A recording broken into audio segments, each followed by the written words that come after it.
Hey, it's Keith from Save the Rust. If you've been following along, you know where we're at on our 1963 Triumph TR20 Tiger Cub. Um, so tonight I'm going to go through some of the parts, show you some of the work that we're going to have to do, and just slowly get it ready for paint and powder coat, motor rebuild, etc. So follow along. One of the first things I'm going to do is show you our hardware and how we label it and get it ready for replating. The majority of this stuff looks like it's CAD plated, so we're probably going to go back with that finish. Originally, I was thinking of going Parkerizing because I like the look. We do it in-house, but I might look into getting a CAD plating system also. I think Eastwood sells a bunch of that kind of stuff, so I'm going to look into it, but I'll show you these all our hardware.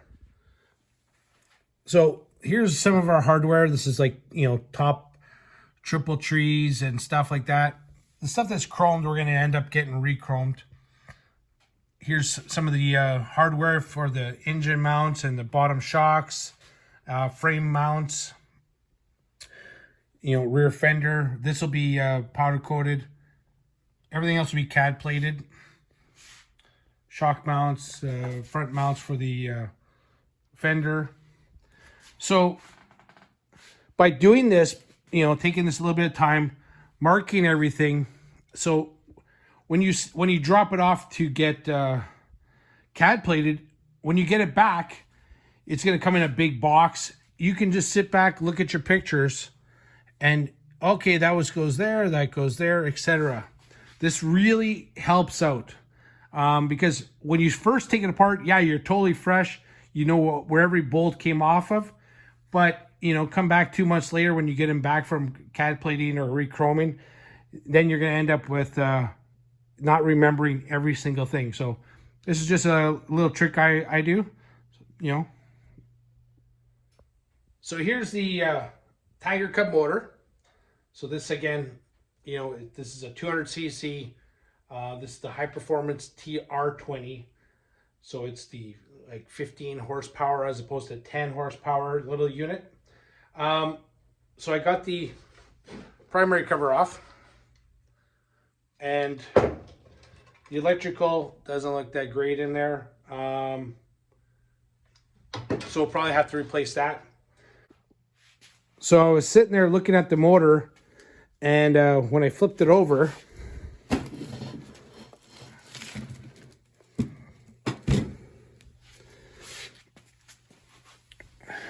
where is it now? Right back here.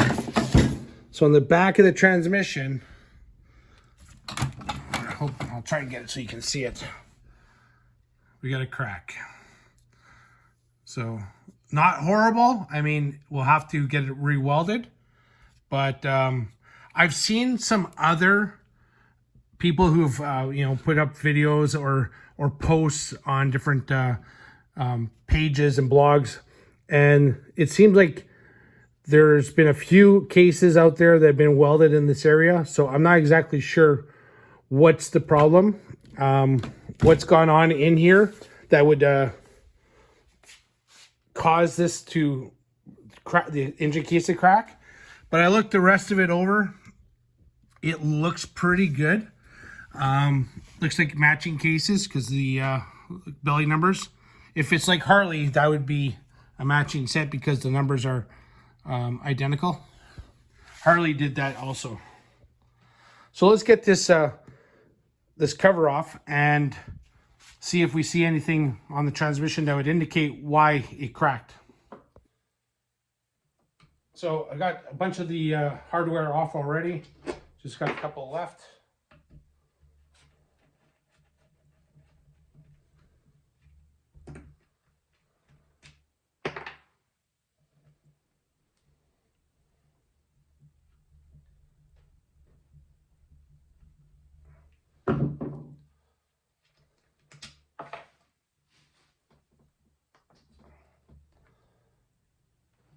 And since I've never taken this apart, I'm not exactly sure about if there's some hidden bolts behind here that goes into the case or not. So We'll find out here.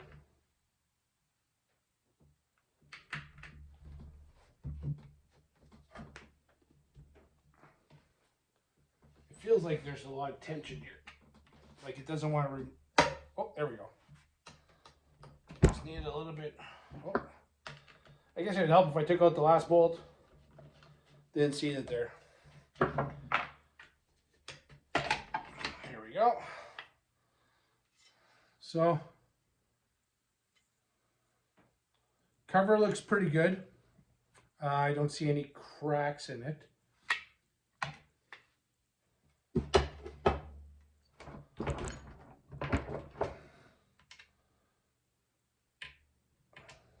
So I've never had a Tiger come apart before. So, you know, I'm just taking a look, see how this all works. It looks as though as this piece also comes off. So, you know,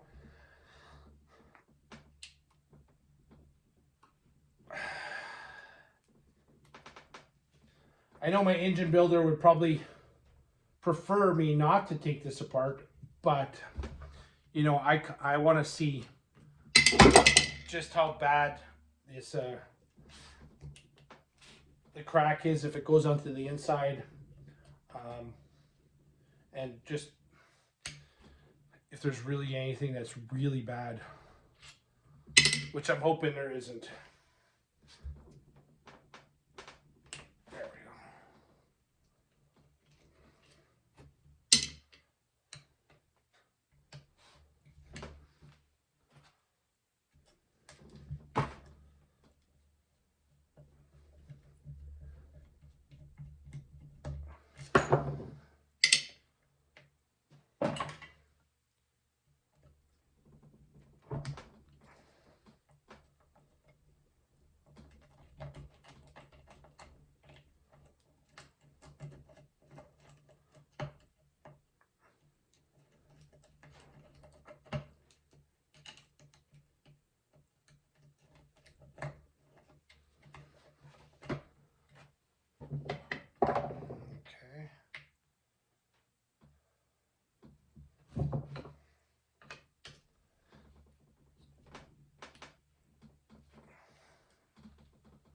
This cover here looks really good.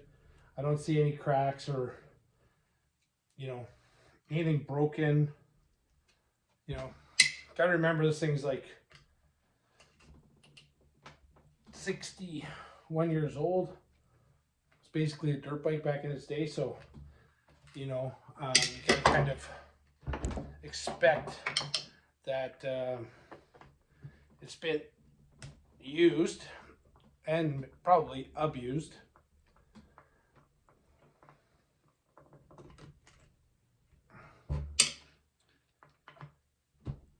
Oh, okay, so we do.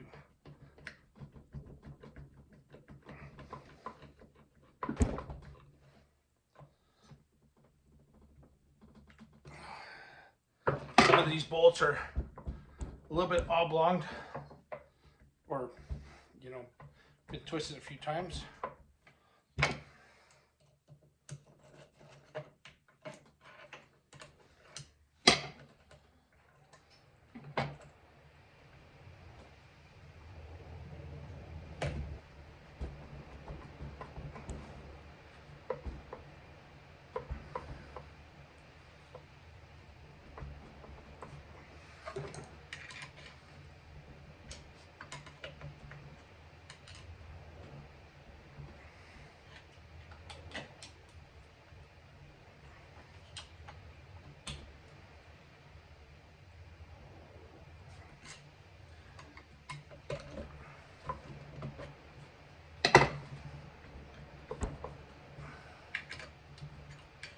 So just, it kind of popped up, so there's some kind of pressure back there, but then it's lodged, and I'm not sure, you know, what it may be, because I've never taken one of these apart. I'm not sure what this cover does, but this screw, one of the mounting screws is it's not great. Let's put it that way. But I did get it loose when I moved it back and forth. So, and there's also 2 different types of hardware. So you know, someone's been in here playing around. Okay.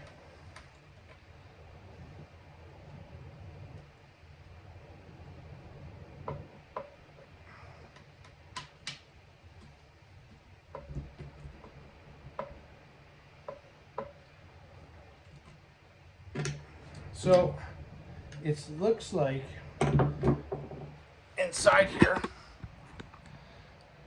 there's a little bit of a cotter pin.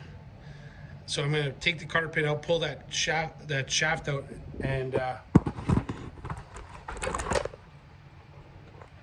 see if that allows us to get this out.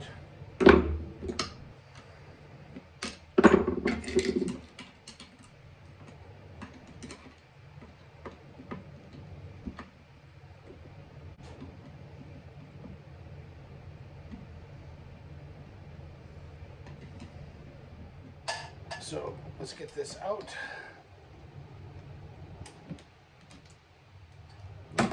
Well, it dropped in there. It's not like we're not going to be pulling it apart anyway. What is nice though, one of the first things you notice is everything's oily. So there's no, rust because it was sitting in a bad environment or so. Everything's nice and oily.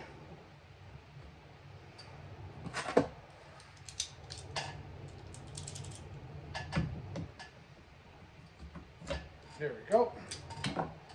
Shaft came out really nice.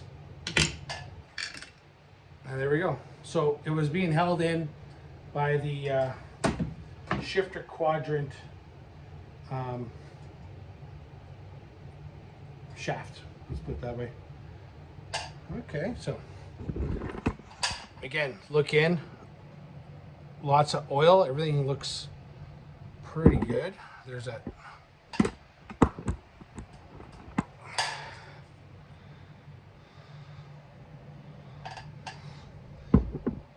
And where that crack is on. Here, let me show you. So where the crack is, right here. I was expecting something in here that would, cause something for it to break. Like there was something being held on there, but there's nothing. It's all free there. There's nothing that would cause it to break, which is really odd.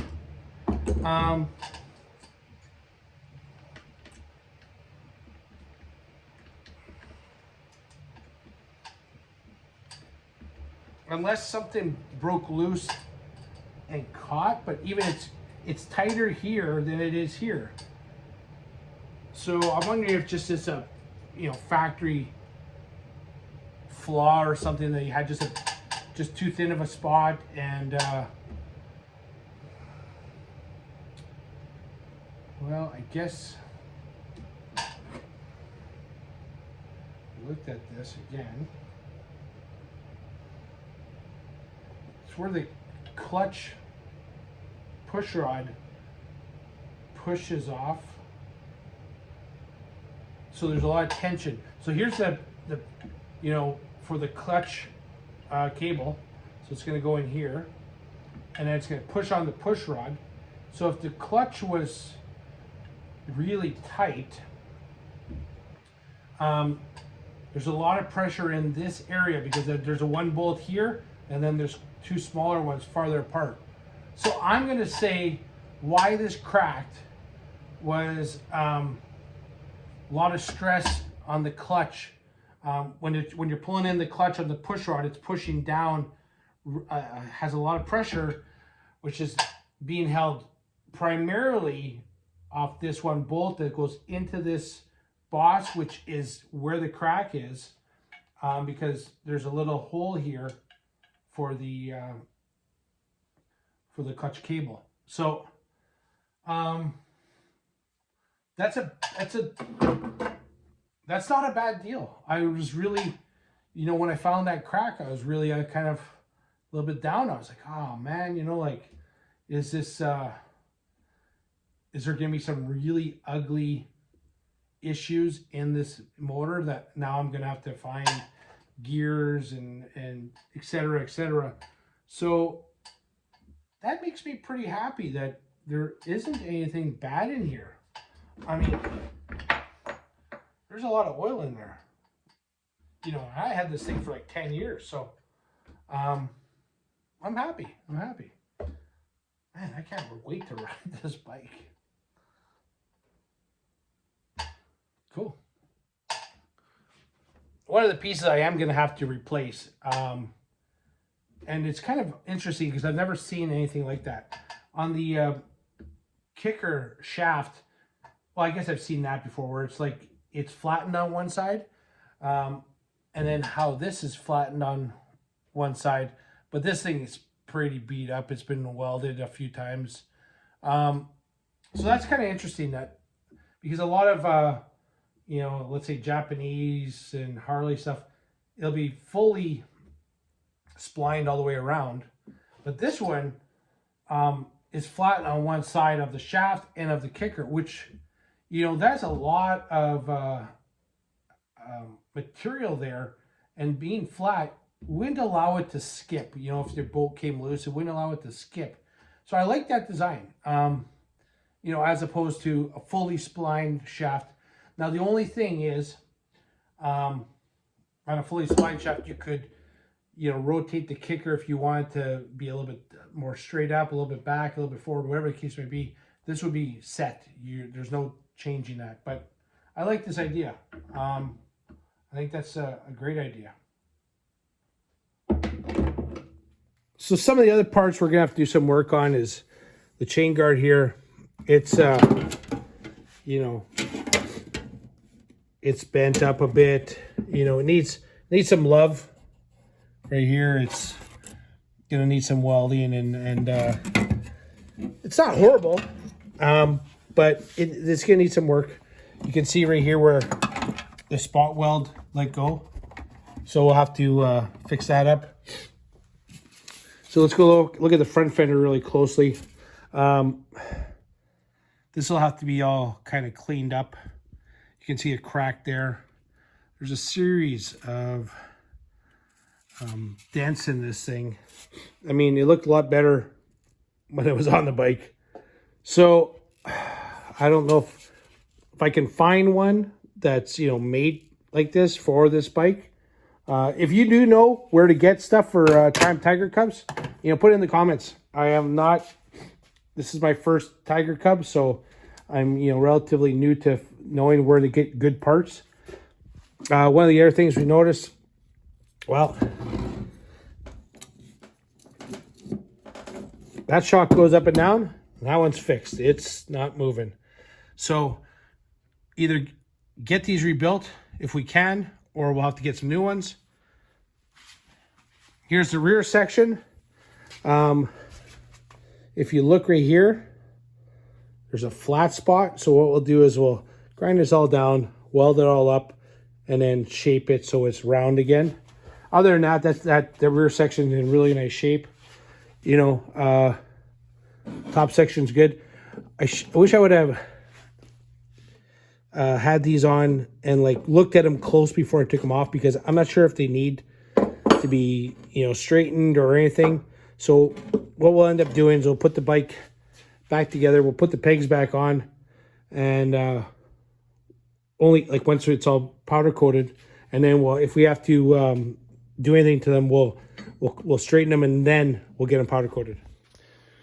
The braces for the front fender are in really nice shape. There's really almost no issue, except this one's looks a little bit off, one side's taller than the other, so but not dented or anything. Just this one's gonna need just a little bit of straightening. You can see how it flops, and this side's a little bit goes farther out than this side, so we'll have to just kind of tweak it. We'll be getting a couple of pieces chromed, kicker, shifter. I might have a new one of these, new old stock one. And I'm going to take a look at these, see if I have any of these all chromed. The outer primary, I got to figure out if I'm going to polish it or not, or just have it like vapor blasted after, you know, get some of these scratches out. I used to polish. I did polishing for 10 years, so I could make this shine. But it's a slippery slope. Where do you stop and where do you start, right? So if I polish the outer cover, I'm going to have to polish either the complete head and valve covers or not. And I just noticed that this valve cover has a crack in it. You can see that. So, you know, a couple of chip fins. So it is what it is. The exhaust, we're going to have to do, I'm not sure if we try and find a new set, fix this set. You know, there's some dents in it. Same with the muffler. But I'm not sure how hard it is to find this stuff. Like, because this is a scrambler, you know, these are a lot more rare model. So I'm just not sure if this stuff is easily, you know, if someone makes it or not. Back fender, you've seen this before. It is ugly. So we will have to replace that. Gas tank, huge dent in the front here. We can fix this. I can polish all this out here, all the raised part, and then get that repainted. Probably have to get this re-chromed. It's a slippery slope, like with, you know, fully restoring it or just like cleaning it up. It's, you know, it's a tough one. And here's the oil tank. We'll need new lines. We'll have to, I think there's one little, yeah, there's a dent right here. We'll have to fix that up. The frame, gonna have to knock out this, the pin, the bushing. But the frame, from first glance, when I was going through it, it looks really nice. The rear swing arm is perfect. And the wheels, I have a couple questions on the wheels. So one of the questions I have about the wheel is this the factory one? I hope it is. I believe it is. But what's weird is this is a TR20. So this came only as a scrambler model. That is the scrambler model. And it only came with a tachometer that's run off the motor. So why is there a speedo drive on here? Unless it's just to take up the space and they're using it as a spacer. But from everything I've seen, heard about, read, it didn't have a speedo. So this I question. I'm wondering what the deal is with that.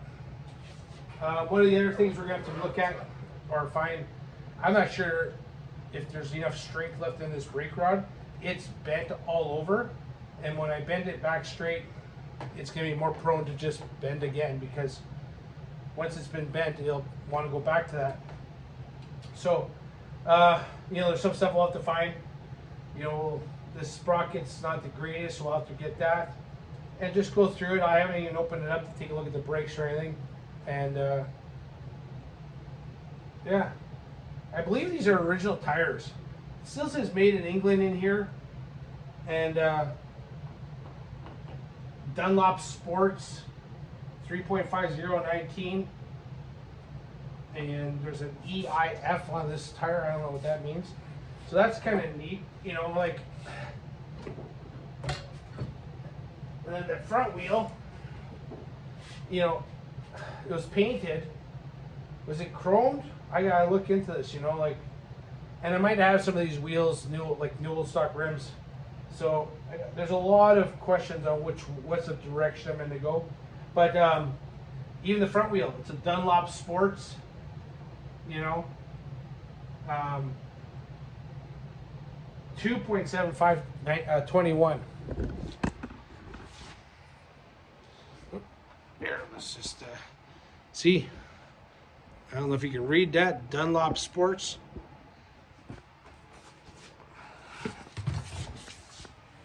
Yeah, right here, Dunlop Sports. Kind of neat, you know.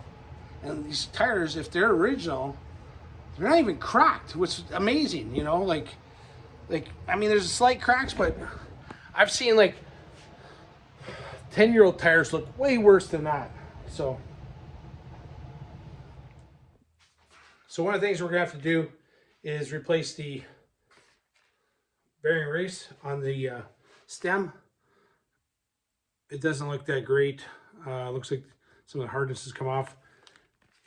Here's what the bearings look like. They're all loose. That's just part of it, right? Nothing big. It's an easy one. One of the things that I'm not sure. I haven't bought any parts for a Tiger Cub yet. Haven't looked where to get them. If you do know, put it in the comments. I really need some help finding this stuff. But so this is the tack drive. Okay, goes into the engine case. I'm not sure how rare these are. I'm not sure if this is something that is common on the Tiger Cubs. I don't think so. But the sheath is, you know, missing in spots. And I'm not sure if you can even get these. But I'm going to have to figure out what to do about that. Replacing the sheath.